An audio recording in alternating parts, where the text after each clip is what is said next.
just love the drama. Biggest U-turn since winter fuel allowance. Cut that. Because loose lips sink ships. And what the fans want is to stop teams being owned by madmen. Listen, you're really making a mess here. You're not doing what you're supposed to be doing. We're getting really cross with you. The sticky patch came when the rest of the team's sticky patch came, which was sort of January onwards. Grumble, boobs joke, hot ones. No, let me tell you, I don't have to look at this objectively at all. The Wednesday week! Put on your podcast!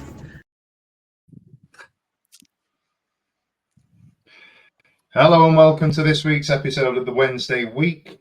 I'm Stevie Spence, and this evening I'm going to be your host as we break down 2/3 of the game that was at Blackburn Rovers this week.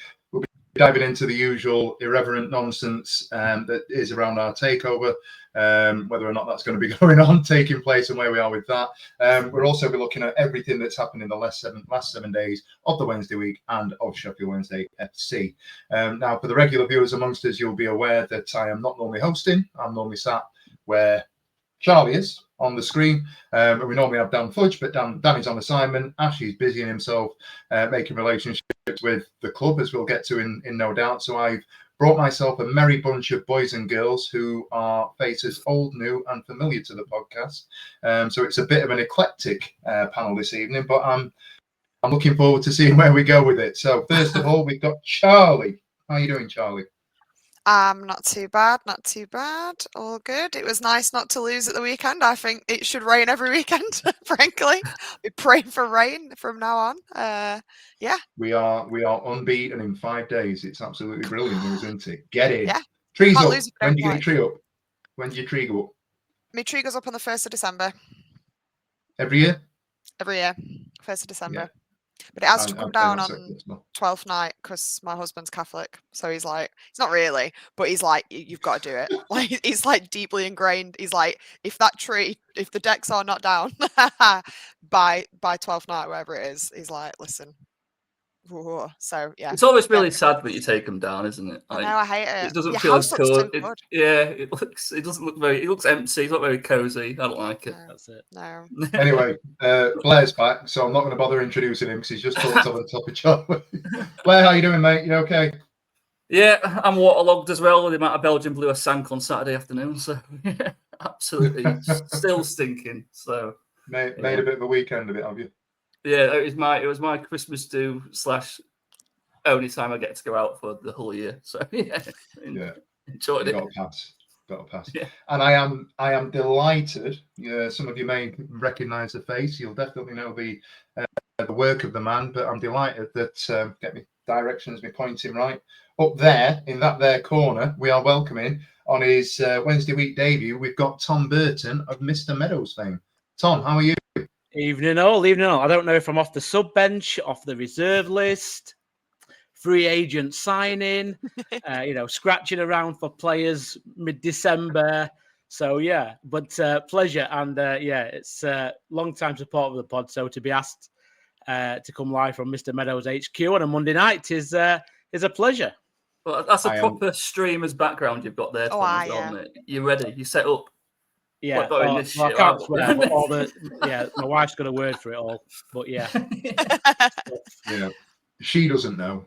What do women know about football? Absolutely nothing. I mean, God, it's like Dan's never left. Here I am. I'm here to bring all your controversial views and opinions in the absence of Dan Fudge. He's channeling.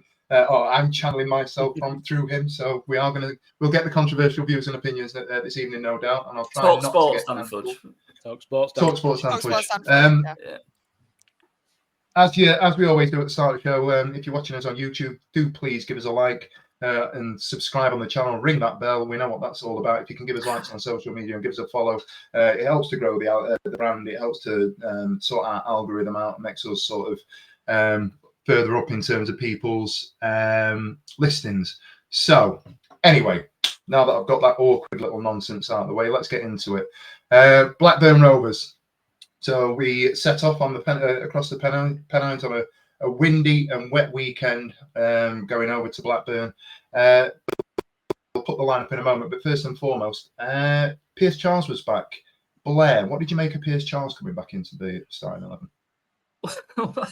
It was like the little bit of good news on Twitter. It made me laugh because like you'd think it was like Messi was coming back into the team. It's like it's a goalkeeper. Like it weren't going to make much of a difference. But yeah, very very happy to see him back, and it's actually good to I've got a sellable asset for next month just in case we might need to sell someone. I think it was Pedersen getting put on the spot Thursday on the pre-match interviews, and one of the reporters, local journal, said, "What's the sort of timeline for Pierce Charles coming back into the lineup?" And Pedersen went, bit of 48 hours, like yeah. How did you feel about seeing him, Tom? Were you happy to see him back in the lineup? Do you think it was? Yeah. I mean, I think, Orvath's been, let's just say is being Orvath. I think that's about as much as you can say. You know, is the choice of Cardiff's fourth string or whatever it is for a reason. Done a job in parts, but yeah, I mean, Pierce Charles, fingers crossed, he gets back to where he was, but it's, just to have a player of his caliber back, I think, gives us a little bit of hope, doesn't it? Nothing else. We've got a great little graphic that I've just put up of Pierce in the warm-up, Charlie, and it was what you can see is he's controlling the ball with his foot, and I know that sounds ridiculous. We're going through things. The reason that it's up there, and the reason it caught my eye, is one of the things that I think we've missed without him being in the lineup and having Horvath, and due respect to Lumley as well. We've missed that sort of assuredness at the back, and this is a guy who technically we've talked about it. He's come through the system at Manchester City. How do you think the back line would have been with him behind them? Do you think they'd have felt it from the off? They'd have been more comfortable going out there with knowing that they've got Charles behind them? I think there's probably a lot to be said for that, isn't there? Because, your keeper being your last line of defence there, if you can't trust, buttered gloves behind you, then I do think it affects the confidence of your defence. And equally, his passing's better than half our players, just like he's fantastic. Like it makes a massive difference. And I also think, from an opposition point of view, if you know that an opposition team's got a dodgy goalkeeper, you're going to think, oh, bugger it, I'll take any shot. Do you know what I mean? You're way more likely to just have a punt. And 9 times out of 10, we've been conceding goals because teams have just gone, let's have a punt. Whereas if you know you've got a bit of a tricky keeper, it might make you just think twice. So, yeah, it's great. And it's got to be a great boost for morale as well, because ideally, you wouldn't really be on your emergency loan goalkeeper. It's not a great situation morally, morally it's not immoral, from a morale perspective. It's a concern. So yeah, great to see him back, and nice to see him looking fit and healthy. Hopefully we don't break him again. I don't know. I don't think absolutely what injury was it? So you never quite know how broken he actually was, because they never said, oh, it's this or it's that. So no. Yeah, I think you're right, Charles. Let's not break him. I think there was surgery on the shoulder, wasn't it? They didn't specify what it exactly was, but that injury, anything in and around your shoulder, particularly for a goalkeeper or a sports person, it's a very narrow, and I'm going to sound really geeky now, it's a very narrow socket. You can tell I'm an anatomy and physiologist, can't you? It's very shallow in the shoulder, and you've got lots of muscle groups around there. So as a guy who's probably still developing, and at that point, it's really important we look after it. So I think it's important we've got to manage him back into the games, manage him back into the situation. It was interesting that he played against Stocksbridge midweek last week, didn't he? But when it went to penalties, they put the other fella on because they didn't want him diving about. So it was almost like they were protecting him a little bit. So I don't think anybody can say for certain that he's going to be back to full fitness, but we are where we are with it. And he was back in, and as a person who was there, although I'd had a couple of beers, a person who was there on Saturday, just the gameplay in general was, it was a different level. Players weren't afraid to play the ball back to him, and in difficult conditions, which we'll get onto. And he was able to do that, passing the ball out from the back. He was able to pick that. And I said this to my friend at the time that I was with. When I first started watching Pierce Charles, it looked like he was shanking the ball at times, and he was misplacing passes, because you'd expect a goalkeeper to loft the ball into midfield and to get the ball off the ground. but he has no concerns whatsoever. He doesn't worry once about, just opening up his foot and driving a side-footed pass 45 yards down the pitch to a midfielder. And whilst it looks like he shouldn't be doing it technically, a goalkeeper shouldn't be doing those things. He's not pinging it. He's not drilling it. He's literally side-foot passing the ball out, and he can play left and right, which, it's a testament to the ability that the young fella's got. It's just a shame the players is passing to Stevie aren't very good. Well, we know where we are in terms of what we've got, and there's only so much we can deal with it, isn't there? I'm going to put the lineup up. We'll go through it. It's a slightly different, as well as Charles being in. Liam Cooper came back in for his, I believe, second start for Sheffield Wednesday.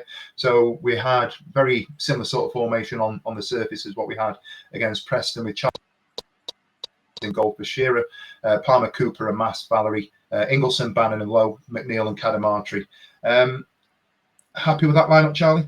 Yeah. I mean, we say this every week and it gets boring, but you've got so little option, haven't you? It's like, ever so slight change or ever so slight little tweaks. But no, it was good. I think it's nice to see Cooper getting more stuck in. It's very easy for us to be like, oh, he looks quite good. Does he look good? Maybe. Or do we just look really crap and he's just a different person that we hadn't seen till like a few games recently? We're like, oh, he's ever so good. But yeah, I mean, to a certain extent, he can kind of do no wrong. It's a bit like Pierce Charles going back and it's like, what are you going to do? Concede loads of goals? Well, yeah. That's fine. What are you going to do? Be a bit crap at football? Yeah, that's fine. You'll fit right in. I'm happy to see Otterbayo not starting, frankly. I think it's nice for Cads to get a bit more time starting. I was quite happy. I wasn't unhappy. I was as happy as I could be. Oh, no. I wouldn't have done anything particularly that different myself. So it's, yeah. Who else can he pick there? I mean, looking at the Stockbridge game, Stevie, what do you thought? That Jarvis Thornton's impressed again for the under-21s. He looked good in the early cup runs against Leeds and Bolton and stuff.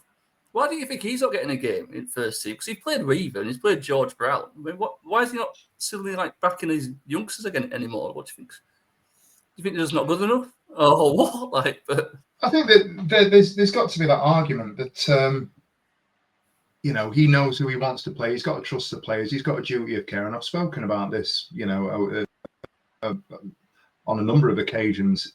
If he's not seeing something with them, then he's not going to put them in, is he? And the problem is that it is a hell of a step up, whatever you want to say. It's a hell of a rise from playing what they were playing, relatively 6 months ago to where they are now. Expecting them to go straight back in goes to show, I suppose, the flip side to that argument would be, you look at Weaver, you look at Brown, you look at those players that have come in. They're a step above. If Thornton's not getting in, I'd argue it's because they've not necessarily seen enough of him. I don't know why, because the cup games, I think he's played quite well. Will he get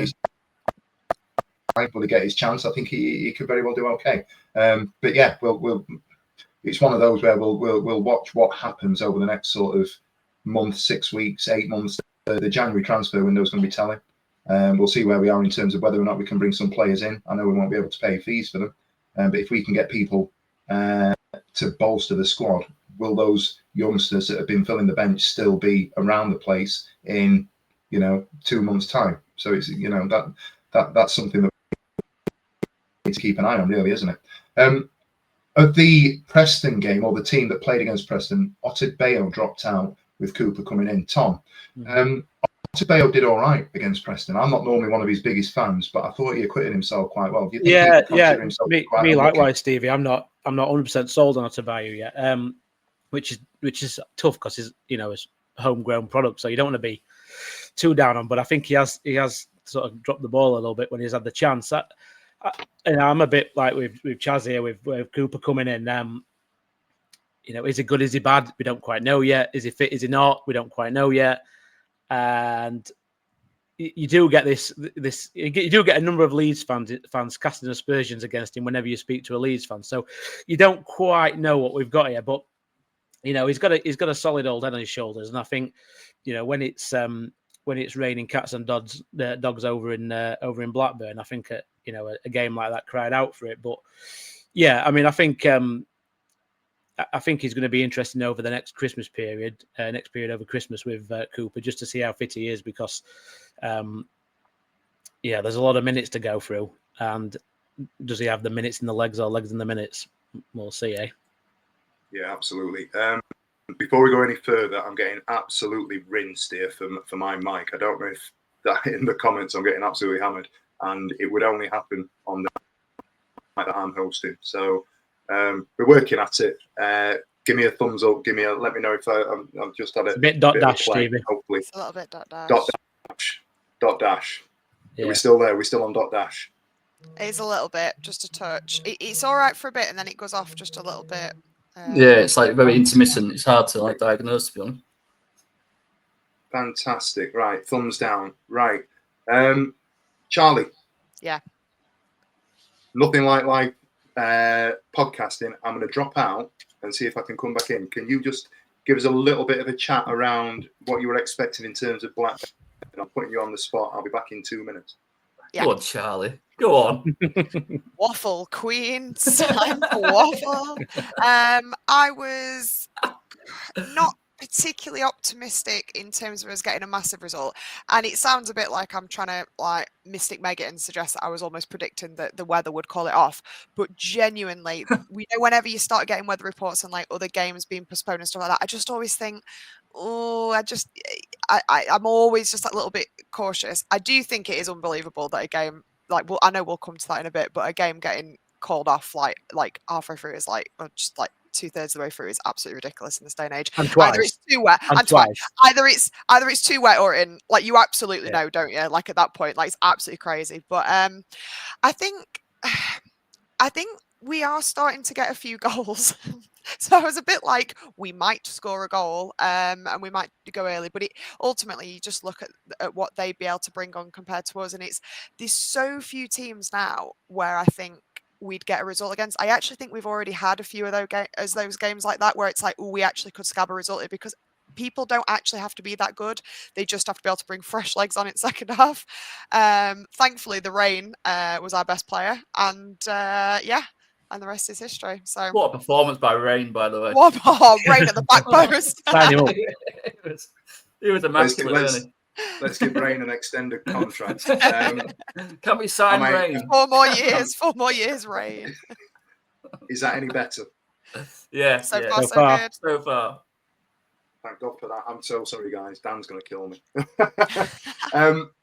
Editing. Right.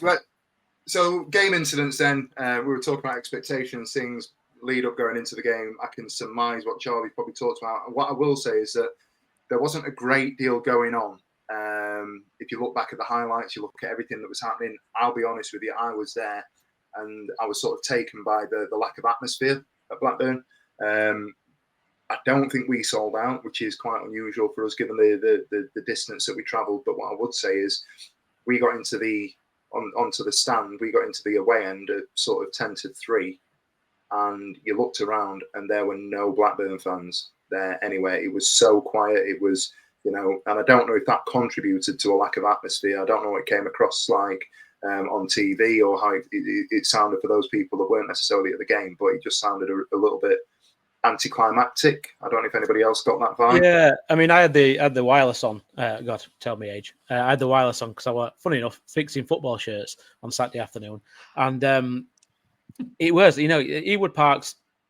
It's a miss. I've been a few times. I've been in that top tier, bottom tier, and normally the home support's not too bad. I mean, they've got ownership issues as we've had, and it's not the most visceral of environments, but yeah, it just came across as really flat, and it's always difficult on Radio Sheffield. You don't quite get the full immersive experience, especially when you're trying to listen in on an FM frequency if you're not got DAB. But yeah, so it just seemed, it felt like two teams that kind of knew what they'd got on a wet December morning when everybody else has got better things to do. That's how it came across. That I've gone to the football, but I've had 4 hours of the missus in my ear telling me we should go Christmas shopping kind of match. Well, the one thing I would say as well, Blackburn, they've been up and down. Valerian Ishmael's in there, isn't he? You just mentioned the ownership issues that they've had. They've only won 1 out of 9 games at home. so they weren't on the best of runs either. And it felt like that was the kind of game that that was playing out. I don't want to be negative or disrespectful to Blackburn, but I'll be honest, they were the worst side I've seen this season. And I know they will say, yeah, we were winning 1-0, blah, blah, blah. The weather conditions didn't help. We were struggling on Saturday. I don't think we were sort of pulling up any trees, but they were a poor side and we were underperforming by our relatively low standards. So going back and looking at the highlights, nothing happened for the first sort of half an hour. And then it fell to one of their players, Gardner Hickman, who pulled it wide of Piers Charles.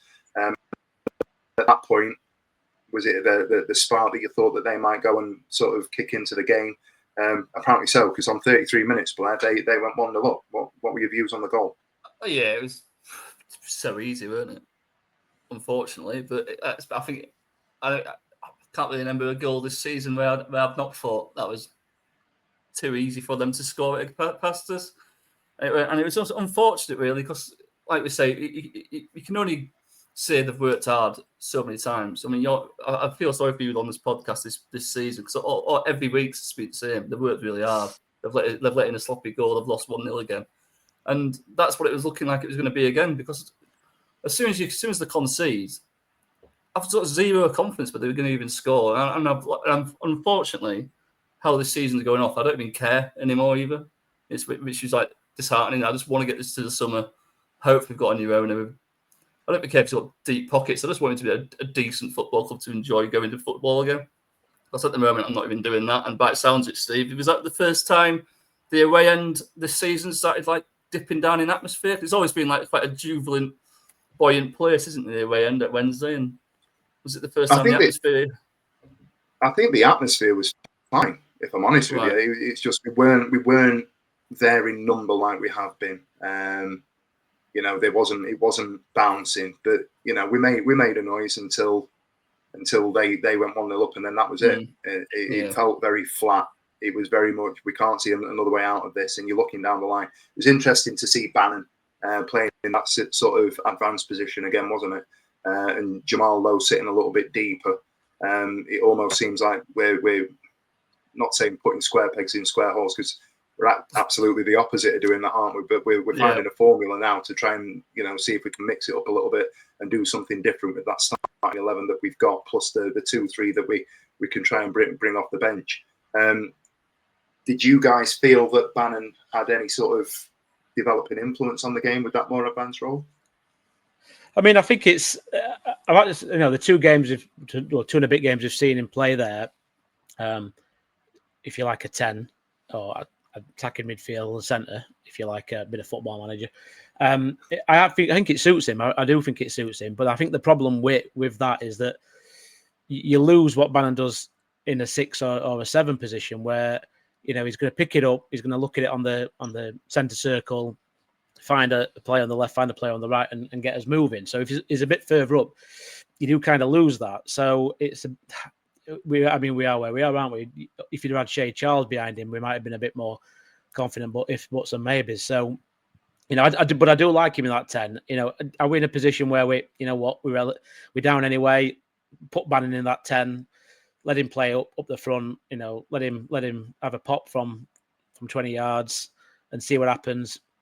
I think Blair's right, though. I mean, the problem is we go 1-0 down, 2-0 down, and you're scratching around, looking around to see what we're going to do and if we can get back into a game. So, soft goal to concede, though. I mean, Max Lowe loses his man, really, and he gets ahead. So, but I think Blair's right. You get 1-0 down and you're looking around where to come down. But Cad's had a good opportunity, really. Should have squared it to Lowe, where it might have been in.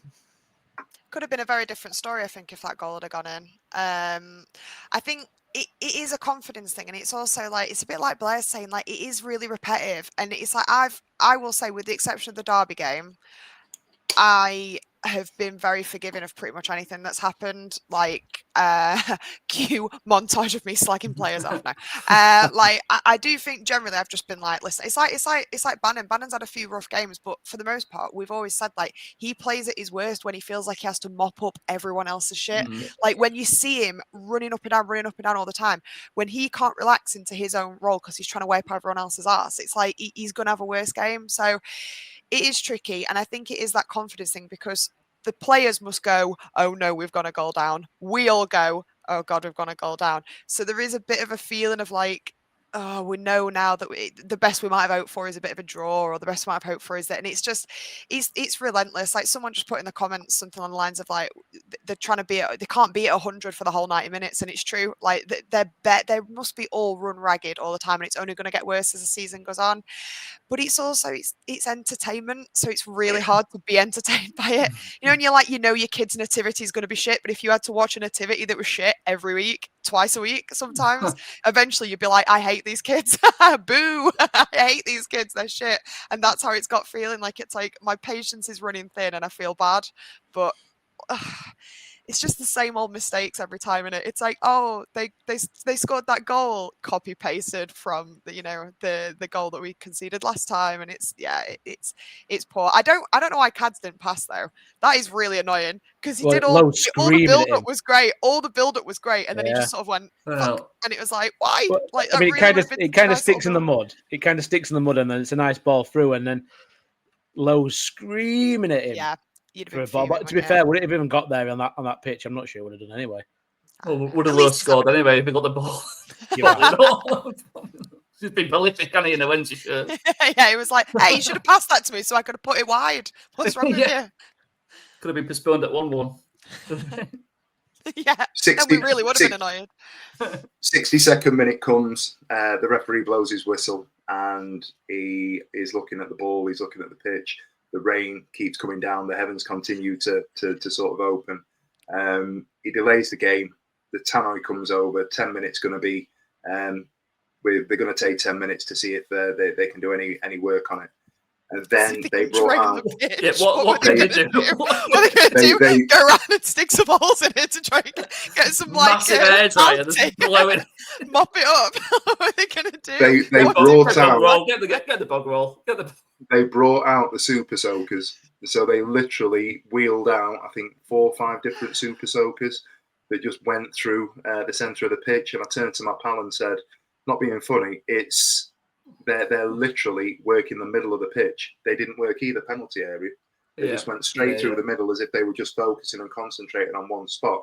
One of those guys with them little forks come on and start just like tapping with that fork. There were no forks. There were no forks to be seen. There was nothing going on. It was just these super soakers taking them to the side and then emptying them. It's the complete opposite of the sat in the house with the house on fire meme, isn't it? It's like roller in the water when there's more water coming down. Everything's fine. Don't worry, it's fine. It was literally that. I turned to my friend and I said, "I'm not being funny. They're using 4 super soakers to get rid of the rain on the pitch, but the rain coming down is just making it worse." Give it 10 minutes while it was still raining. It's even while it's still raining. It's like, I wonder what this rain will do. Probably the same thing the other rain's done, I would imagine. Oh dear. I love that clip of the ref when he chucks the ball up and it lands. I was like, that's our season, like, just like, and it was the comedy humour of the crowd because he did it like 3 or 4 times. The crowd was going, "Ray, Ray!" Honestly, isn't it something like if they postpone it after 75 minutes, the game doesn't get replayed or something? Is that right? And so by postponing it 10 minutes earlier, he's done us a favour. Doesn't get to play it again. I believe that is the case, and we'll come on to that. That's the next sort of thing I want to come into. If I'm honest with you, that is their 3rd abandonment in 15 months. So they had the game called off earlier in the season against Ipswich.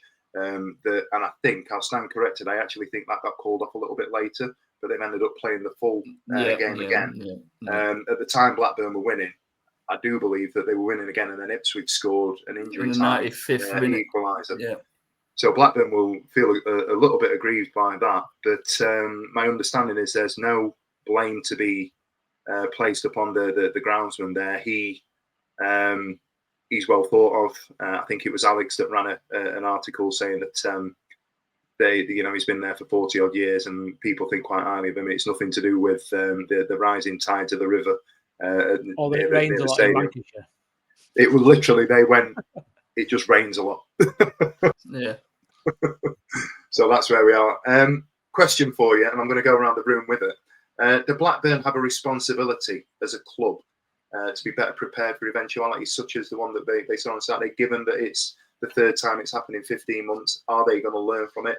And again, this isn't us being critical of the club itself in terms of what they can and can't do in terms of ownership, but in terms of a plan, do they need to be better prepared for eventualities such as that? Because all jokes aside, if we're saying it rains a lot in Blackburn, then expect a lot of rain. So do we need to do better with it? Well, you look at, like, they're having issues with their ownership, aren't they? The Venkies. We don't know how much money we've always seen it with that dickhead, but he put no money in infrastructure into Hillsborough. It's fallen apart. How much money is the Venkies put in? They've been there about 15 years, haven't the Venkies? They were there in the Premier League days, weren't they? Yeah. So you don't know just what little investment they've put into Ewood Park. Do they have a responsibility? Of course they do, because they don't want games postponed if they actually care about actually being a successful football club. But what can you do? I mean, how much drainage can you put into a really old stadium? Like, do they need to build a new stadium with better drainage? I don't know. And it's not cheap, is it? Charlie, just a take on that question for you then. Jokes aside again, it was pissing it down, but it was pissing it down first half. Nobody went out there at half time and did a heap of work on the pitch. Should they have had people out at half time doing work, or was it too late by that point?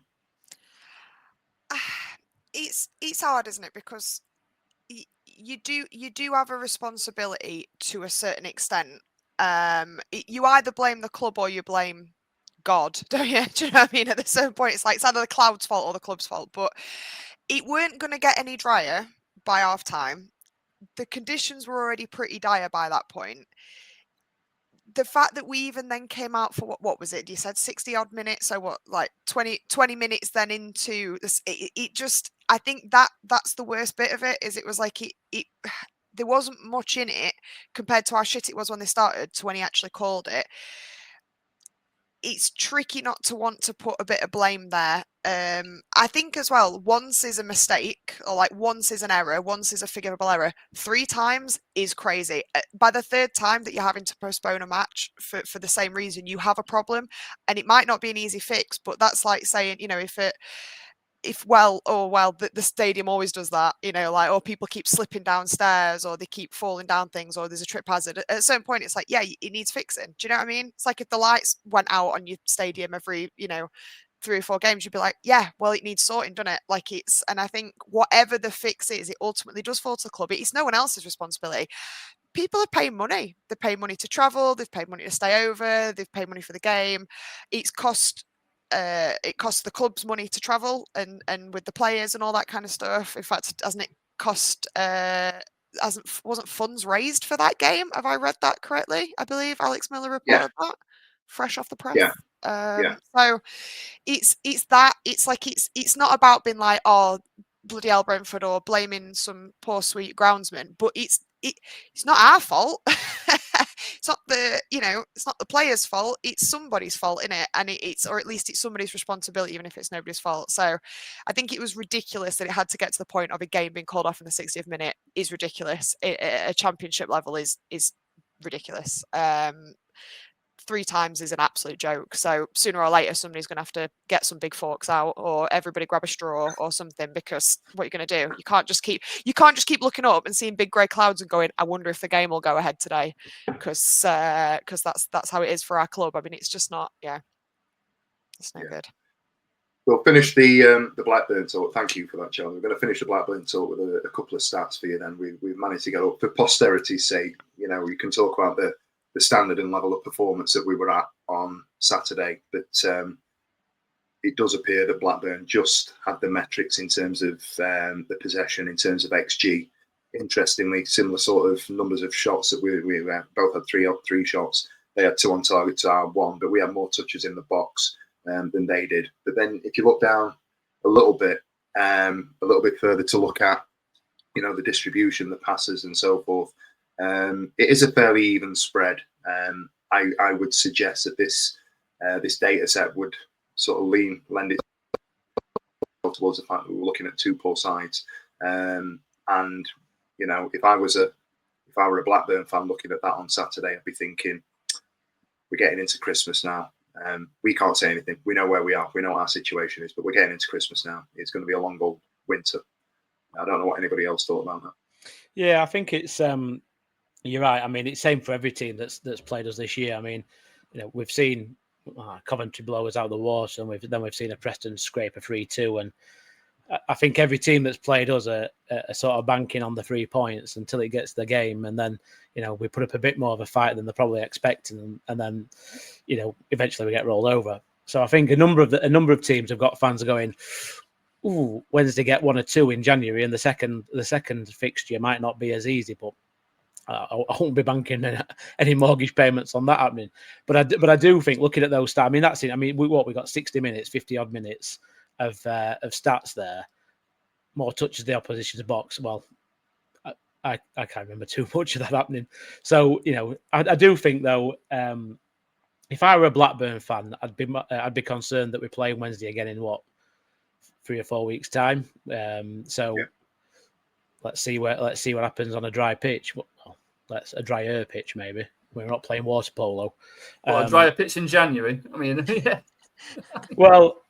Yeah, I mean, I'm just going back to your earlier point about whose responsibilities. I mean, those in glass houses shouldn't throw stones. And I think one comment said, where were we a couple of years ago when the Don burst its banks? And we've seen our pitch come February, and it's there's more sand on it than Blackpool. So than Blackpool front. So yeah, I think everybody can take a share in ownership. But yeah, it's I think with the charity case, aren't we? But you never know. Second, I get a few more players in second half. These games where we've been turned over. Your QPRs, your Prestons, where we've not been far off, but we have been out of it. We might do better second half of the season. Fair point. Right, I'm going to attempt to take these headphones off to see if my audio sounds any better. I'm just going to raw dog it, and I'm going to take some advert breaks. Don't press that button. These ads are lean, not belly mutton.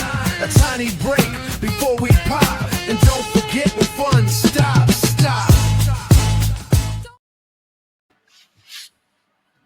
We're back. I'm headphoneless. It's the weirdest feeling in the world. I've no idea if I'm still crackling, but I'm going for it. It's a great pair of ears, Steve. Great pair of ears. It's why I wear a hat. It accentuates my ears.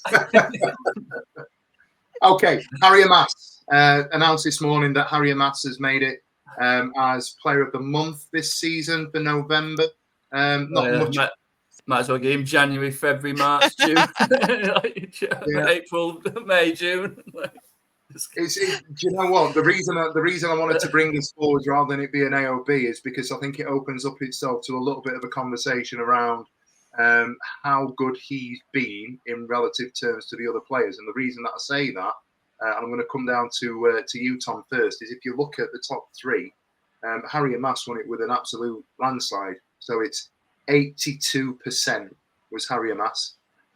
Barry Bannon came second with 10%. Charlie McNeil turned up and scored 2 goals against Preston, and he got 3rd place with 6. So you do your maths. That's obviously it's bringing it up to the sort of 98% of the vote went to those 3 players.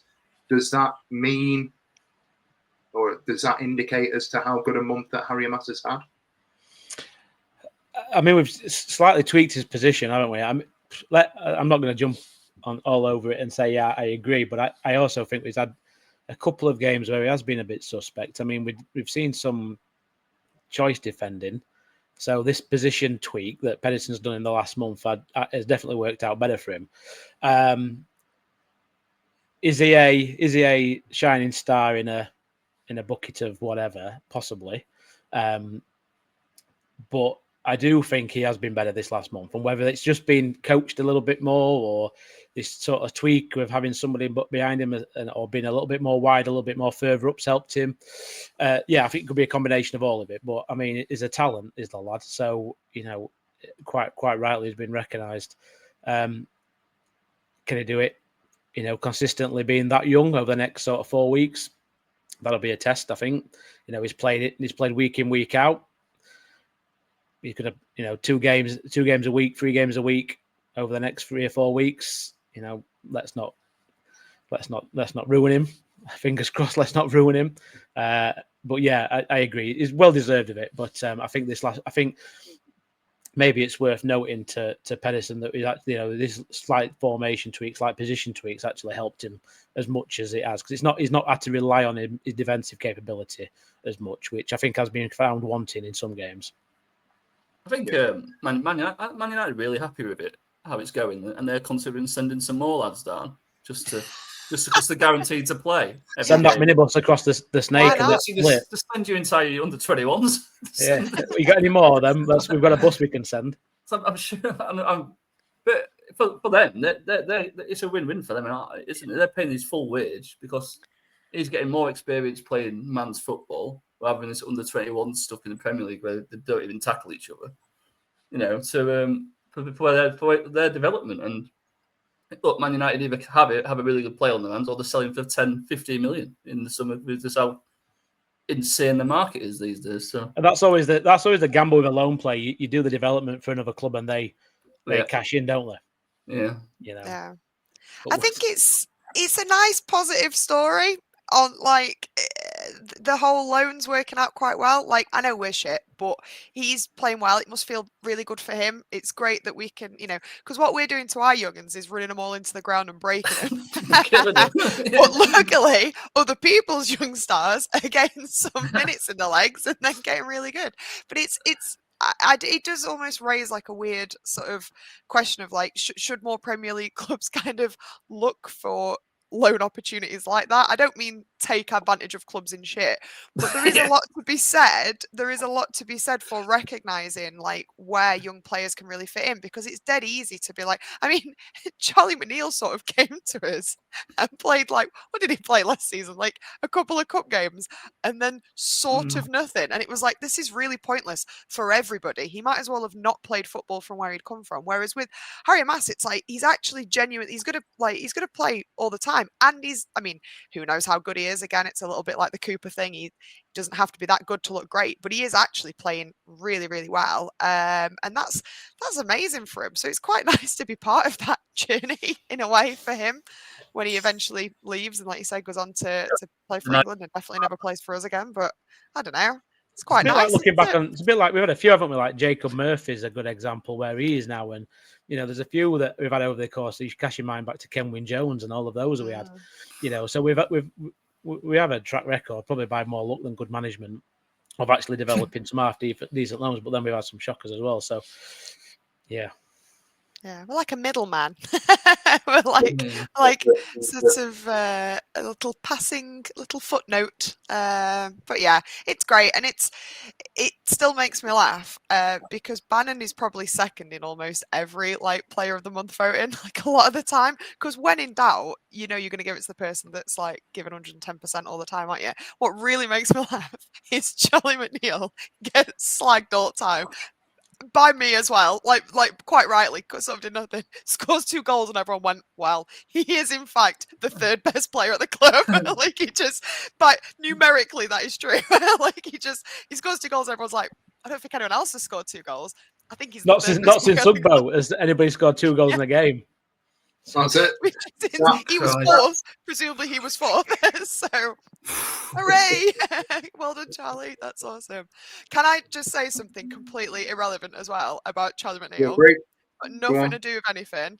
I think thanks to him scoring, I think I've inadvertently did a drug humor joke on Twitter and didn't mean to. Because I tweeted, because they tweeted Charlie all in caps when he scored, and I was like, "Oh, that's sick," because that's my name. So I'll have that as my new header on Twitter, and nearly 3,000 people liked it, and I was like, "It's not that funny." Turns out people thought I meant cocaine. So thanks to Charlie McNeil scoring 2 goals, I got a load of new followers of people who think I'm on the bag. So you're pushing, yeah. So that's good, isn't it? Thanks, Charlie. Third best player at the club. This week's clip that is Charlie confessing that she's a druggie. Yep. Thanks, Sheffield Wednesday. Brilliant. Right, we've got 15 minutes left. I'm going to move us on. Thanks for that chat, guys. Let's get into takeover. So it's very difficult, as Blair has said, to come into a podcast about Sheffield Wednesday and talk about the performances on the pitch without talking about the same or using the same old cliches. It's also very difficult to go another week and it'd be remiss of us not to give a little bit of the takeover chat some sort of attention. It came to pass start to middle of last week. Paul Stanley, one of the administrators, came out and suggested that we were in danger of not hitting the December the 5th deadline, and that we would actually roll over back in terms of getting that sort of takeover confirmed. As it stands tonight, Monday evening, 8th of December, we're 3 days beyond that. There's been no further information from a point of view in terms of solidifying what's happened. There have been a couple of other interested parties that have got together over the weekend, as has been reported by local and national press, that they're maybe looking at getting together and forming a second consortium, if you like, so that they can come together and put a bid in the region of 30 million, I believe it is, that's been reported to go onto the table. It's also believed that Mike Ashley is still in and around things. I just want to get your initial thoughts, and then I'm going to pull at it with a couple of questions. Blair, what do you make of the takeover as it stands, or the takeover talk as it stands at the moment? Literally a minute. Give me a minute. Then we're a minute. It's the euphoria of Chansiri going and being in administration is now left, hasn't it? And it's getting a bit like you hit that December the 5th deadline, you don't hear any news, and you kind of like going, oh, please, no one start dropping out. Please let there be something we don't know about. What people now they've started digging around and going, actually, it's not worth the investment. And you can't help but be negative because of Sheffield Wednesday past 25 years, especially the last 8 years. It's just like ingrained in us now to expect the worst and celebrate mundaneness as a victory, which we have done, supporting this top club. And I'm really, I don't know, I'm in the middle. I'm really optimistic because all I see is billionaire names. But then I think, if you're a billionaire, why haven't they picked one yet? Surely Chris Wigfield, as a Sheffield Wednesday fan, would know who he's going to pick because his heart will be in the sale as well.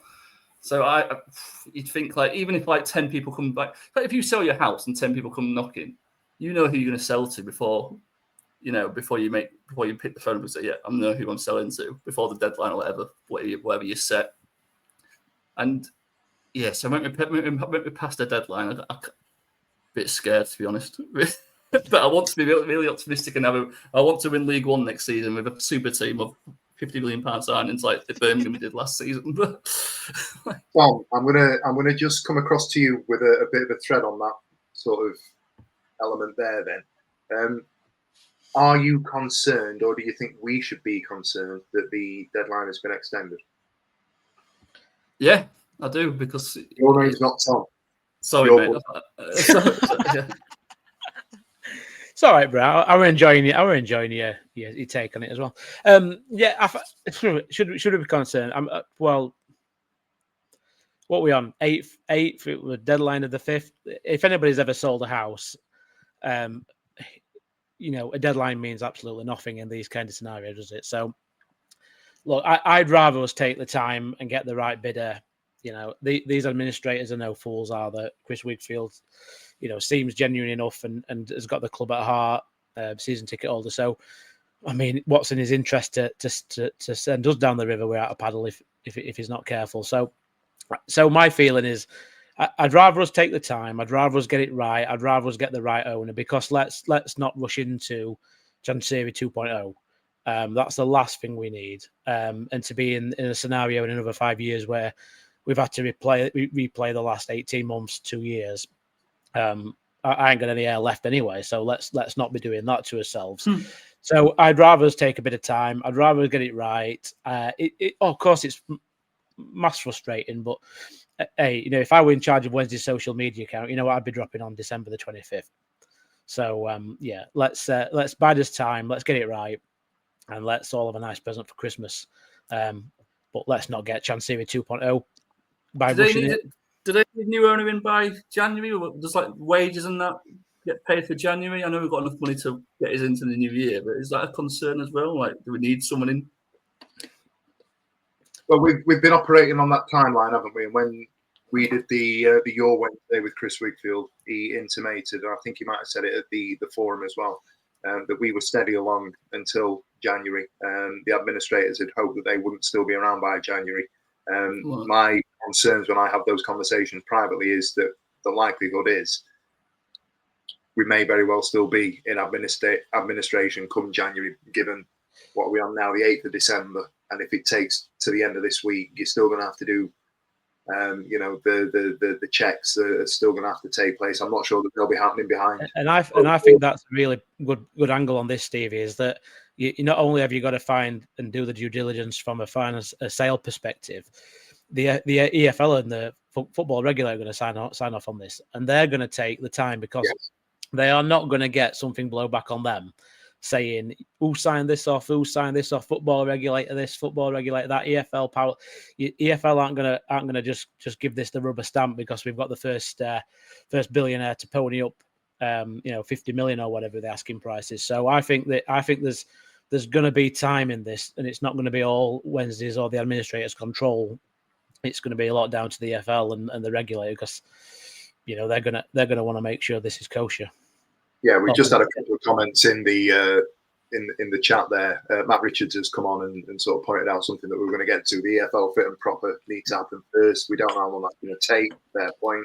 And then Rob Shirley's been on. That's not Rob Shirley. That's Matt Davey. Rob Shirley's been on. There's an EFL TV payment due in January. Again, who you listen to, I've heard similar things being said, that we might get through to January, but where we're going to be clawing away at money that we need to be thinking about as well going into the rest of the second half of the season. Before I come to you, Charlie, the one thing I'd sort of want to sort of bear in mind is we're at that point now where over the last 4 or 5 years it's been season ticket time, and I just want to give my take on that would be that, dare I say it, the worst thing that we could do at the moment is start peddling season tickets in December going into January. This is what we need, because I think whilst they would probably put a decent spin on it, and they would spin a yarn that would say we don't want you to worry, everything's in hand, blah blah blah. You're going to get that kickback from people that are thinking they're asking for season ticket money now because it's a cat, and it is. At the end of the day, that's why it's been done previously. Are we in a position where we can put out season ticket prices? Are we in a position where we can look at reducing the season ticket prices? The reality is, given the prices that we pay, they are extortionate. There's no getting around that. They are too expensive, and we're going to be playing third-tier football next season. So a price freeze isn't going to cut it, is it? We don't want to be in a situation where we're saying we're going to keep the prices as they are. Whoever comes in, I think they need to have a strong look at the pricing strategy for your match day experiences. I think that's been done really well in terms of admin at the moment with the packages that they do. The pie, the comfy seat, and the pint has been a great initiative. Those little bits with the packages that you can do on the 4-ticket bundle and so forth. You can see that people are thinking now. They just need to think a little bit blue sky when it comes to that season ticket situation. Ranted a bit there. Charlie, I'm going to ask you one more question on the, and I'm fully aware that you've got about 5 minutes left with us this evening, so don't panic too much. Reports are suggesting that there's a concern among certain potential investors that they're reluctant to give the former chairman a cut of the money, and that's one of the stumbling blocks. That's out there. People are starting to report on that. In terms of your head and heart stance on it, where do you stand on that issue? I think it's unlikely, because I think if you're buying a football club off a former crackpot, you appreciate that the former crackpot who's put it into admin's going to get some of that money. Surely you would know that right from the start. I mean, again, this is so far out of my knowledge of anything. Like I don't own my own business. I have no concept of any of this, but as far as mine, it wouldn't suddenly come up now, surely, like in this stage in the proceedings where you'd be like, oh really, he would get some of that money? Oh, I'm not sure I morally agree with that. And I think also equally, if you're really serious about getting this business through, you're going to have known that, found that out at some point and processed it. Does that make sense? It feels like something that wouldn't put somebody off. It wouldn't even put me off if I suddenly randomly overnight became a billionaire and I knew that in acquiring my club from somebody that I hate, as it were, and I had, and he would get some money out of that, I'd be like, well, that's shit, but at least he'll be on his way. So personally, I don't think it matters. I'm not saying it's not true. I just think it's just so unlikely to put off any serious potential. Surely people understand how this works. Am I an idiot? Yeah. Like, is this? I agree. They spend 30 million quid. They don't care where it goes. Yeah, they get what they want. Yeah, It doesn't matter. If you buy your neighbour's house and you hate your neighbour and you're like, oh, my neighbour's gonna get money out of this. Oh, I really hate my neighbour. It's like, yeah, but you want the house, right? Like, I don't know. Like, I would hate for it to, if that to be the case, because it almost feels like the ghost of him still lingering around, screwing us over. But I'm inclined to just have a bit of faith in the whole thing. I think it's all been handled very professionally, and I think they're all being really transparent. It's like the December 5th thing. It wasn't like on December 5th, it was like, whoops, sorry, oh, it's going to be delayed. Like they comms that quite early on as well. Like they were like, oh, timeline's looking a bit different now. They've been really honest, but they've also been quite positive. And it would be insane for them to have been as positive they are if they knew deep down that everything was a bit diabolical. So I don't know. I'll worry when I'll worry, but I'm done. I'm so over being anxious about the future of the club. Like I do just think now it might be nice to just have a little bit of faith. Yeah. So, in conclusion, I don't know what I'm talking about, but it seems mental that you would be worried about that if you already knew what you were getting yourself into. So, any last takes? Super quick last takes on takeover before we say goodbye to Charlie and move on. Here's your chance, Blair. Here's my chance. Who would you, if a billionaire comes in with the biggest pockets going, hypothetically, like? Do you think who if there was a player out there you'd sign, who would it be? Oh, you're never asking me that, are you? Is that really how you want this to end? Well, with me having to suddenly rack my brains of available transfers in January? I've no idea. I don't even need it to be a billionaire. I really don't. I get it. I get the wanting us to have humongous stacks of cash.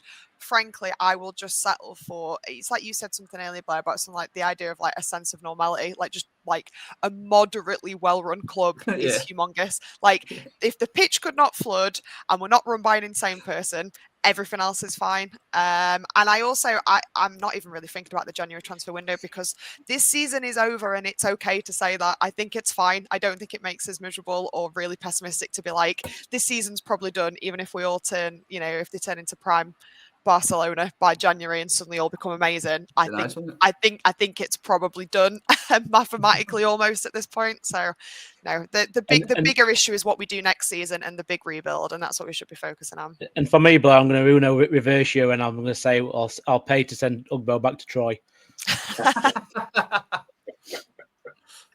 Right. For the benefit of those people that are watching, Charlie has advised me this morning that she's going to have to leave early tonight. As much as I love being on the screen with you and love being on the podcast with you, can we all jump in the comments and give a quick 30 seconds before she goes, say goodbye to Charlie. She is amazing. She's been absolutely fantastic tonight. Hi, I can really suggest that she's not a drug dealer. She's not into drugs. Don't sell drugs. And she said, importantly earlier, she said crack pot, not crack pipe. Yeah, I'm glad she didn't. Yeah, please don't message me asking if you know where I get packet on a Friday night. I don't. It's just my name. Seems to know the lingo, which is a little bit concerning. Guys, we're going to take a quick break there, and then we're going to come back with a little bit. It would be remiss of us not to do it. See you later, Charlie. We're going to have a little bit of Tom Burton shirt.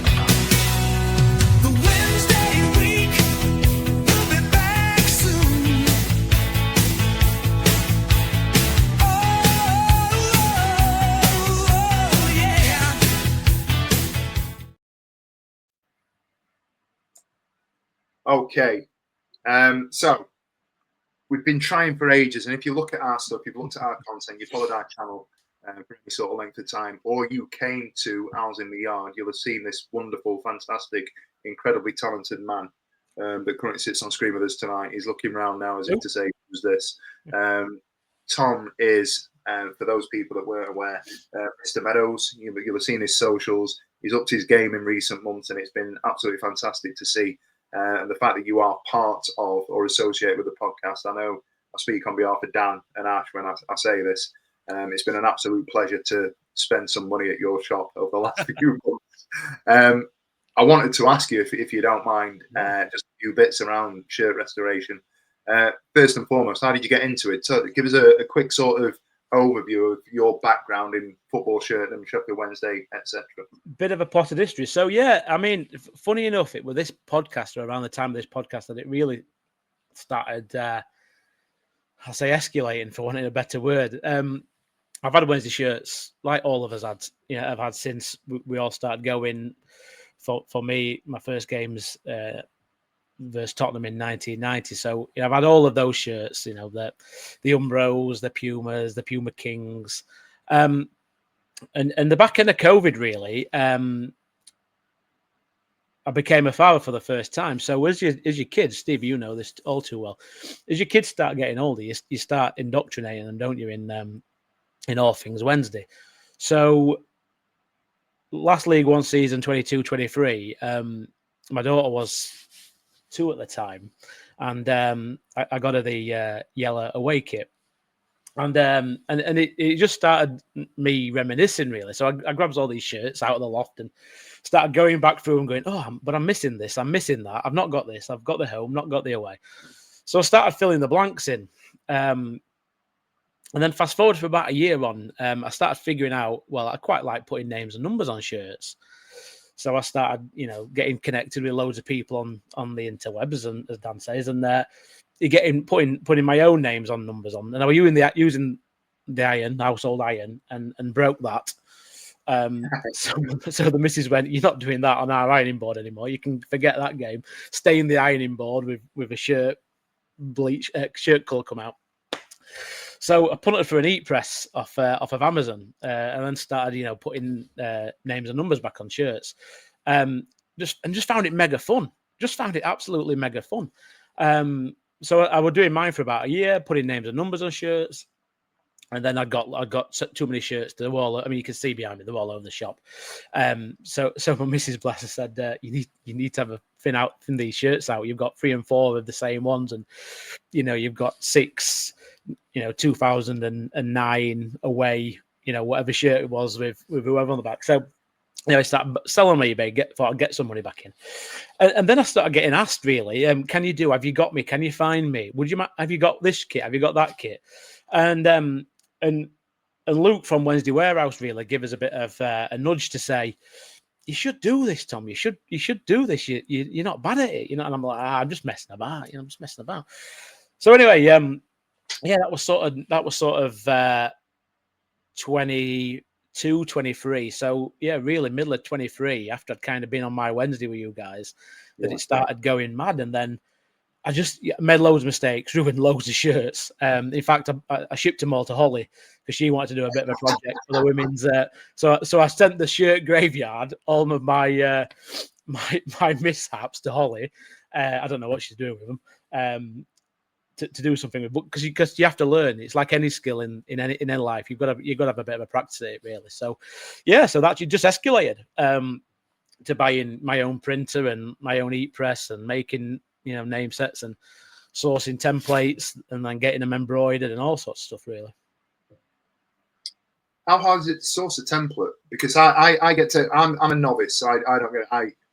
What I like about you, and I'll say this without being disrespectful to anybody else in terms of your drop shipping sites, but I can spot a DH gate from a fair distance, depending on the Puma logo or the owl or whatever else. And yet I can then go and spot a Tom Burton piece or Mr Meadows piece because the Puma looks right, the logo looks like it's in the right position, the press studs, etc., etc. How do you go about sourcing those templates? So a lot of late nights on eBay is the answer for templates. I mean, funny enough, what I found out is that in the 90s, Steve, you're about the right age. Can you remember Blue Peter in the 90s? He used to do like appeals for Romanian orphanages and Ukrainian orphanages, and send us your clothes. We've got the kids are freezing. We need. You have to save ring pulls off top of cans and all sorts of daft stuff you had to do at school, didn't you?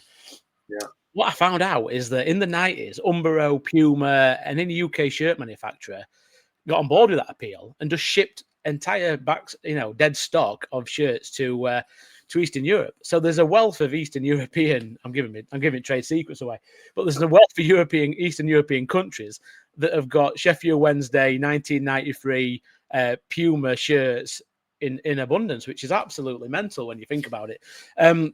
How So many five-a-side teams do you have that? I bet there's a blank template on that. It's madness. I mean, I got like a bag of 11 from UK in the other month, and it's just this guy like, I've got like loads of these. How many do you want? I'm like, how many you got?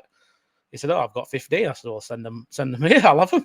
And he was the one that told me that, you know, in the 90s, manufacturers were just getting on board with these appeals and banging all these shirts out to Ukraine, which is insane. So, but yeah, going back to your other point, Stevie. I mean, yeah, DHgate. It is what it is. I mean, on my Insta, I've tried to do a bit of compare and contrast. I mean, the hit and the miss DHgate, you know, they do okay. They are what they are. For kids, it's a no-brainer, especially if your kids are into Real Madrid and, you know, them sorts of teams where, you know, shirts are £100 for a kid's kit. Yeah, it's absolutely eye-watering.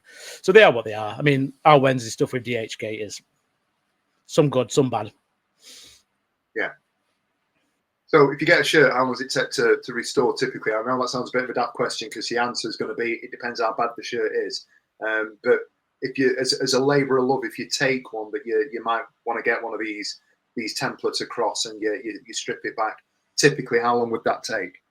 Yeah, I mean, I get some shockers. I get some absolutely shockers. I've got one somewhere that's, I don't know why in the 90s, what were it with mums and dads in the 90s that used to paint the house wearing a football shirt? I don't know what it is, but I get so many shirts that have got like gloss emulsion on. That like, can you do it with this, Tom? And I'm like, yeah, I'll try and fix it for you. So it just depends. Yeah, I mean, I get some cracking shirts that you know, people have found a lot. I got one that just needed a bit of TLC, bit of sewing up. The green hooped one that just it had fallen apart, so that just needed a bit, you know, off to the mother-in-law for a bit of seamstress work. So it just depends. I mean, if it's just a name set, a name and number, modern stuff, which is more like that vinyl print, dead easy. Can print that behind us now. Get that sorted in a week. But you know, the flock stuff, sort of the Puma. 93 Puma, the Umbro stuff, that's a little bit long, so I'll make that on another machine. But about a week, 2 weeks, depending on what I've got on. In the summer, we're just madness because I just spent my entire summer doing black and gold shirts with Puma name sets on the back. So every other day, I'm cutting a Waddle or a Hurst or a Sheridan or a Nielsen for those DHgate black and gold numbers. So yeah, summer was fun. Brilliant. How much business did you get out of hours in the yard? I mean, I loved it. I mean, absolutely. I mean, that were a day and a half. Funny enough, I took my nephew and his girlfriend at the time, 16-year-old. So he's not his girlfriend now, but 16-year-old. And they said to me, they have never worked as hard in their life.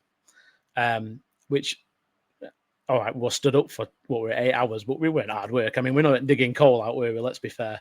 But that was the first time they'd ever done a day's work. But we were literally non-stop from, I don't know, the gates open at 11 or something like that till sort of 5, 6 o'clock. I think I had someone in the region of 40 shirts. I got ready for hours in the yard, and I think I came home with about half a dozen tops. I got absolutely smashed. Did a bit of a merch line. Some Mr. Meadows t-shirts, some bit of Mr. Meadows branding, got smashed on that as well. But I mean, what I love, and somebody just put in the comments about the book, I'm going to try and plug, is that people want to tell you the stories. People have got amazing stories about football shirts, and they'll tell you them all the time. Oh, can I get you this shirt? Can I send this shirt? I've got this. And even on Instagram, they're like, oh, I've got that. I had that shirt when I was younger. You know, that's ace, that shit. So it's just it's a visceral thing when you get talking to these people. Real. I was in the yard, good, weren't it? What a day. I mean, I keep going to him. We're going to do it again. I hope Mr. Fudge has got it in the diary and he's got it sorted, because it was mint. It was mint anyway, but we needed it. We needed it so much, didn't we? In August, we were just looking down the barrel, weren't we? And no owls in the park, Chansiri doing Chansiri things, no manager. So we just went all to the Steelyard and got pissed for 8 hours. It was brilliant. I mean, the VIP weren't bad, to be fair. Plug your book then for us. Last couple, plug your book for us. Explain what's going on there. Yeah, so as I said, you get chatting to loads of Wednesdayites doing this, and football fans wider. I mean, even God forbid, I've had some Sheffield United shirts that I've sorted out. So you get chatting to people and you get talking about the football shirts, and you soon find out that there's some amazing stories that go along with it. So whether it's first shirts for your kids, your first shirt growing up, your dad's shirt, your granddad's shirt, the time you met your wife when you were stood in the queue at the owl shop, or there's just some amazing stories that go along with all this. So people want to tell you and talk to you about the shirts. So I thought, why don't we try and put these in the book? Why don't we try and tell the story of Sheffield Wednesday football shirts, not through any kind of highfalutin biography, time traveled sort of official history of Sheffield Wednesday. Let's try and tell it through fans, and try and tell it through the stories that connect fans to fans and fans to shirts, because not everybody wears football shirts, not everybody collects football shirts, but they have a recognised connection to it when you talk to them about it. So yeah, it's gonna be published hopefully around Easter. I'm about a third of what I want story wise. I need to get my finger out and do some editing and do a bit of proofreading so far, but I've sort of banked the first 28 stories. I want to be sort of close to 100 if I can. Some are long, some are short. But if you do have a tale to tell about your football shirts, try and drop me an Instagram or drop me a message on X, and we can have a chat. But a chance just to tell your shirt story, why you love, like Blair's wearing a 1991 or a FA Cup keeper one-off Umbro shirt. It'd be great. So drop us an Instagram DM or an X DM, and we'll have a chat. Brilliant. Two more manufacturing questions before we move on. I often think this: do you have a favoured kit manufacturer from history? I'll have a drink of water like I'm pausing for dramatic effect, but there's no doubt really. It's Umbro. I would love if Umbro came back to Sheffield Wednesday, which is mad really, because we've only realised Umbro twice in our two occasions in our shirt history. One early 80s, and then we had a break and we had a little bit of Bukta, and then we went back to Umbro late 80s, and then we only kept them till 93, 94 when we swapped to Puma King. So Puma King actually had more of a timeline with our shirts. I don't know, but those Umbro 92, 93 shirts, 91, 92 shirt, there's just something magical about them. So, bottle that and it's Umbro, but Puma's a close second. Elevate and Macron and Sondico can get in the bin for me, but it's choice of a former chairman. I've already got in trouble for saying his name once. Yeah. What about Diadora? What are they like? Do you know what? Actually, sleeper kits, Diadora, absolute sleeper kits, because at the time, the navy Diadora Chupa Chups, I'm not sure anybody really liked it. But actually that, and do you know what a random fact about that Diadora Chupa Chups, 2002, I think, there's a market in Malaysia that is absolutely insane for that shirt.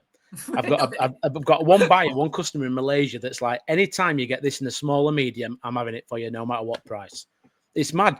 But it's only that shirt. It's only in size of small to medium. Because some great players wore it, Do you know, it's mental. It's mental. But Francis actually, the away of that kit, that yellow and light blue Diadora, that's quite nice. But actually, our Lotto kits, we kept them for 2 seasons. Mm-hmm. They're underrated. They're sleeper as well. So there's a few, but Elevate, Sondico, Macron, apart from 22, 23. Yeah. Yeah, was Lotto, did they have the black one with the white and blue stripe? And was that a Lotto? Yeah, so Lotto, you've got they went white stripe in the middle, which caused holy hell at the time, if I remember. But then they had one of them was like a tent there. One of them was like a tent. One of the home kits got like a tent. You got the white, the old white one with the little blue and black flashes, and you got the orange Akpo Sojil spring to mind. It. So Lotto underrated, and actually Lotto kits from an historical point of view have had some absolute bangers. AC Milan Lotto kits, Udinese Lotto kits are absolutely fire. So that'd have been a nice one to keep. Give us your, just to round this bit up, give us your review of this season's kits. Horrendous. Man alive, Horrendous. man alive. I mean, I know we've got his logo down the bottom, Old Goose Creative, Wild Goose. You know what? You know when you just think, just ring me and Leo, and we'll just sort the design out, no drama, and it'll sell. Say his name when he appears. As if by magic, you know, the creative genius that is Lee Wild Goose. I don't know. This whole clip art scenario. It's bad. Really bad. Is The fact that our fans have spent so much money in that club shop since he went to buy these kits as well. Yeah, I've bought them all and twice for and my own set and my daughter's set, and I'm not a lover. In fact, the home and the third are still in the packet. I just don't even take them out. Yeah, that third kit. I mean, that's slightly redeemed them. I don't mind that third kit, but God and Bennett, you know, I've got a massive ruler here.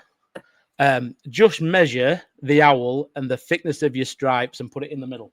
It's not hard. Honest to God, it's not difficult. So and also it's a little bit rushed. It's a little bit plasticky, that owl. So there's loads I could have done. This season's kits, purple. Do you know what? Actually, that purple, I caned it online. I had some real choice words about it when it came online.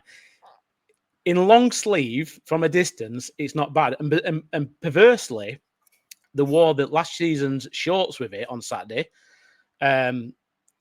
which I don't know. I don't know if I like it or I don't like it.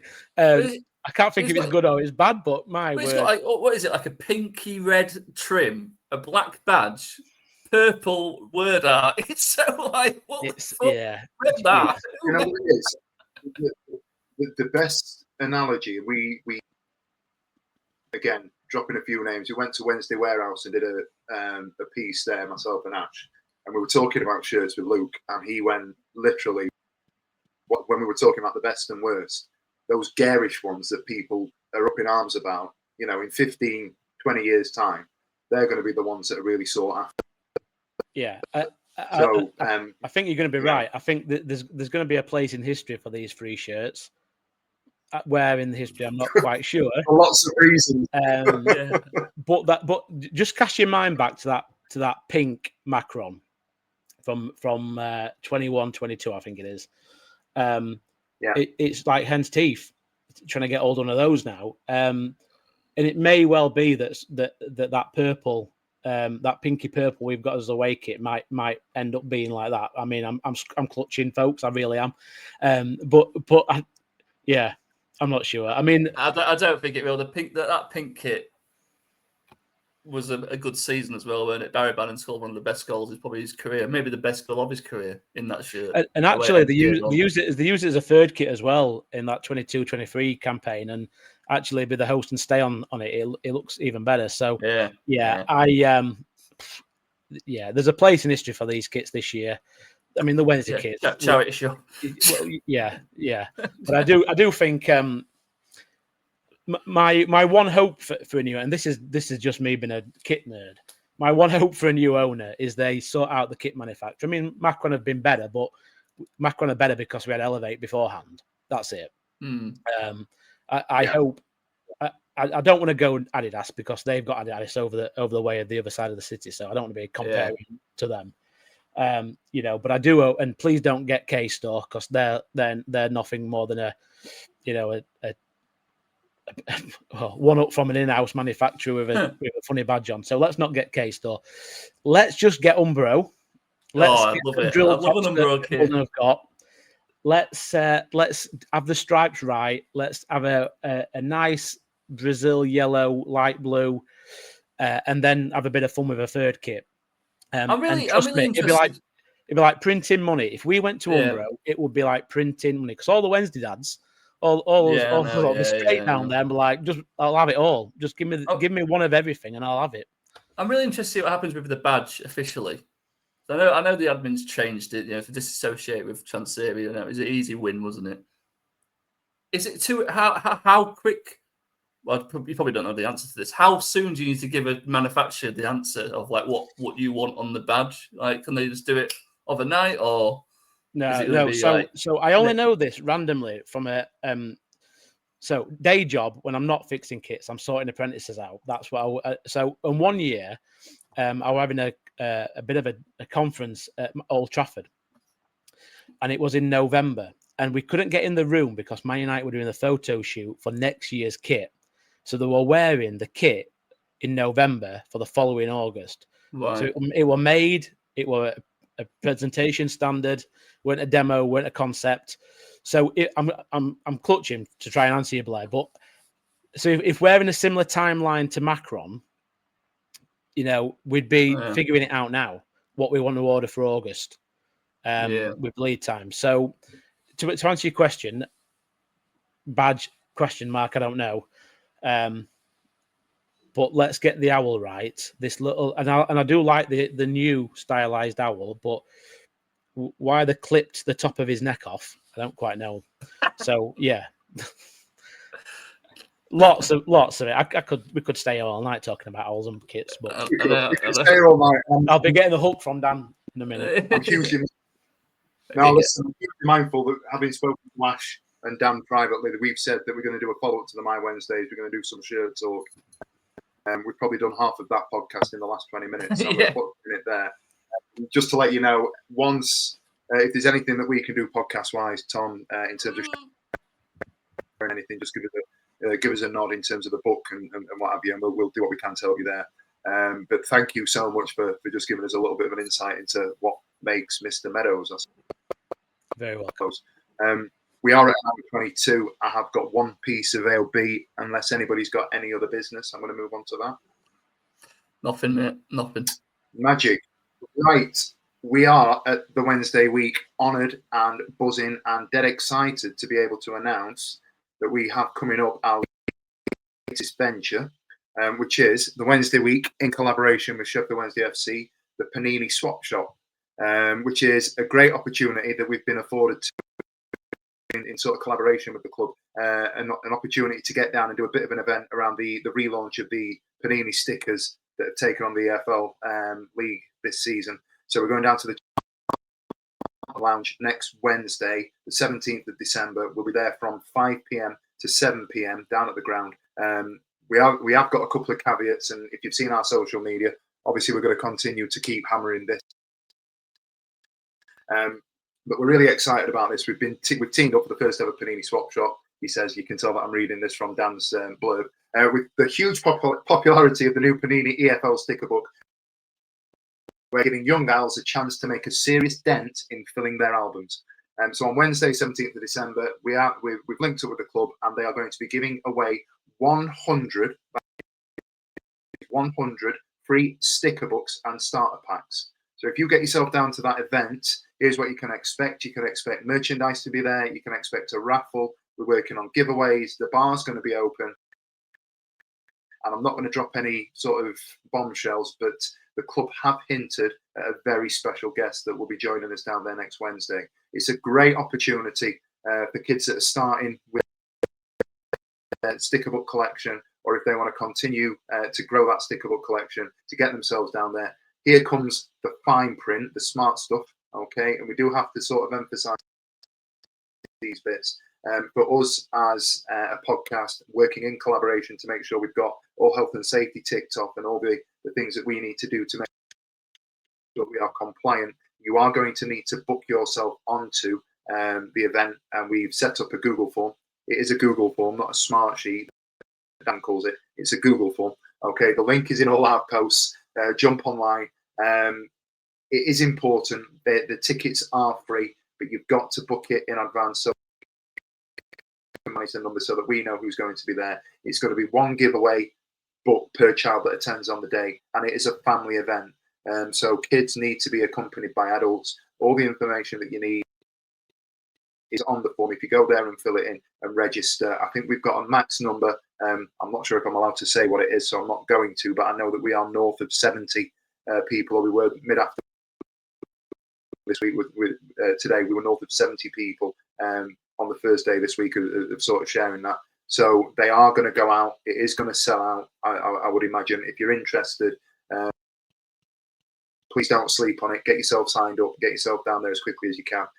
It's going to be a great opportunity. Loads and loads of fun. Like we've said, refreshments, activities going on. The club are backing it, and expect some surprises potentially.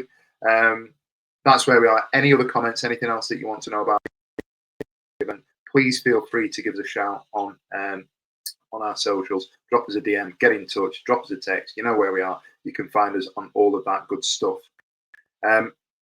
With that in mind, I'm going to just wish everybody travelling down to Watford a fantastic journey down tomorrow night. Lads, what are you predicting for tomorrow? I'll tell you what's going to happen. They're going to work really hard for 55 minutes. They're going to concede a crap goal, and then we'll lose 1-0. And you'll say the same again next week. And you'll say the same. We'll be shagging Wednesday. I'll copy and paste that. I mean, we always, bar that one good effort from New at Vicarage Road, we're always a bit up and puff down there, don't we? I'd like to say we'd score, but I'm not convinced. So, a 2-0 loss. And I hate betting against Wednesday as well. Roll on the summer. We'll see. I'm going to save my predictions for the podcast predictions. Right. And we'll go from there. Guys, for those of you that are listening, apologies for what appears to be my crappy internet that's caused a few issues this evening. I hope you've managed to get through most of it. Apologies for those of you that have been hammering me. So sorry. I'm in between houses. Hopefully we'll get sorted sooner rather than later, but we'll have a look at where we are with that. Last plug. We have to do it every week at the moment. He's in the comments, Matt Davey. If you're over on Facebook, join his group. We're all Wednesday, aren't we? WAWAW. Loads of good stuff going on over there. Partnered up with us. He's helping us out no end in terms of giveaways and things like that. Craig Hayward has just also jumped in the comments. Guys, I've got tea to have yet. The last man standing went to the wire on Saturday. Both went out. We're on a rollover. It's largely going to be for the £10 re-entry for those people that are already in. If you the group want to come back and you've entered this time now for last man standing 7, you are welcome to join for £10. If you do want to join, you're more than welcome. Full disclosure, it is £20 to join to make sure we've got parity. At the minute, the price from there is around about £700, but I need to do some counting up, take my shoes and stuff to add up, because I'm a PE teacher, not a maths teacher. Guys, thank you so much for joining me. You've given me an hour and a half of your evening. Thank you for tuning in, as you always do. Great to hear some decent chat around the takeover stuff, around a game that never was, and talking about all things football shirts. I've been Stevie. God willing, I'll be back with a decent mic next week, as will Dan Fudge. I will see you later. Every week, live from 8 p.m. It's the Wednesday week. Bringing you football analysis. They said we'll win the league next season. Bringing you modern references. I did a little 1920s fist pump there. Not done that in a while. If we could do just a 1-to-1, not me because it'd last 7 days apparently, like Craig David. I should not have said that. I should not have said that. This shows like you're mental. No, I'm not. Clip that. Bringing you terrible impressions. Wibble, wobble, wobbly, wobbly, wibble, wobble, Cyber Jordan. Going, hey, you got to play a 4-4-2. She. I don't know where these jokes are coming from. Available on all social medias. Obviously, this goes out on YouTube and as well as all the other social media out there, podcasts, etc. The award-winning Wednesday week. Join us. Put on your podcast.